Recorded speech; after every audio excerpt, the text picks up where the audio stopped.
अस्सलाम वालेकुम नाज़रीन, मुमताज़ चैनल के साथ इकरा बतूल। जिस दिन का आवाम को और हम सबको बेसब्री से इंतज़ार था, 17 जुलाई, जो कि ज़िमनी इलेक्शन का दिन, और इस वक्त आप देख सकते हैं कि हम इस वक्त हल्का 158 में मौजूद हैं और यहाँ पर लोगों की गहमा गहमी है।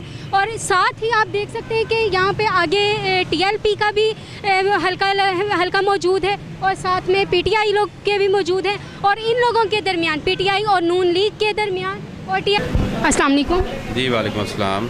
ये इस वक्त हम मौजूद हैं हल्का 168 में, और यहाँ पर हमारे साथ जो सर मौजूद हैं, ये PTI की तरफ से सपोर्ट कर रहे हैं PTI को। सर, आपका नाम क्या है? फैसल हाकम भट्टी मेरा नाम है जी। सर, आप कितने अरसे से PTI को सपोर्ट कर रहे हैं? मैं पिछले को 10 साल से जी PTI के साथ हूँ, और मैंने यहाँ से कंटोनमेंट बोर्ड का इलेक्शन भी लड़ा था, अल्हम्दुलिल्लाह मैं कामयाब हुआ था।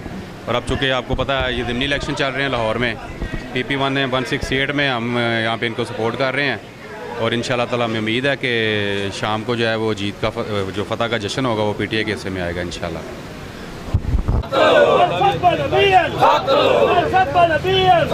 अस्सलाम वालेकुम। वालेकुम सलाम। सर, क्या नाम है आपका? वसीम अहमद खान। नाज़रीन, ये इस कैंपेन के इंचार्ज है जो जिनके साथ हम मौजूद हैं, और इनसे हम बात करेंगे। सर, कितना अर्सा हो गया आपको इस कैंपेन के साथ वर्क करते हुए? हमें वैसे PTI में तो तकरीबन 10 साल हो गए, और ये समझ लें कि नून लीग का घर था इलाका, लेकिन अब माशाल्लाह टोटली PTI में कन्वर्ट हो गया हुआ है। लोगों को शौर आ गया हुआ है, उनकी ओपिनियन चेंज हो गई हुई है।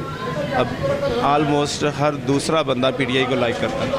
इस वक्त जहाँ पर काफ़ी सारे माशाल्लाह से लोग मौजूद हैं, तो मैक्सिमम कितने वोट होंगे जो इस वक्त PTI को जा रहे हैं? और 1 घंटे तक पता चल जाएगा इंशाल्लाह ताला, अल्लाह बेहतर करेगा। अस्सलाम वालेकुम नाज़रीन, मुमताज़ चैनल के साथ इकरा बतूल, और इस वक्त हम मौजूद हैं हल्का 168 में, और यहाँ पर आप देख सकते हैं कि सिक्योरिटी का इंतज़ाम बहुत ज़बरदस्त हुकूमत की तरफ से किया गया। यहाँ पे हमारे पीछे देख सक रहे हैं कि यहाँ पर बहुत सख्ती के साथ, यहाँ पर बहुत सख्त किस्म का सिक्योरिटी इंतज़ाम किया हुआ है कि किसी भी शख्स को इस तरह अलाउ नहीं किया जा रहा है कि वो यहाँ से गुज़रे। उनका बाकायदा ID कार्ड चेक किए जा रहे हैं और बाकायदा उनकी चेकिंग भी की जा रही है। ये आप देख सकते हैं यहाँ पर।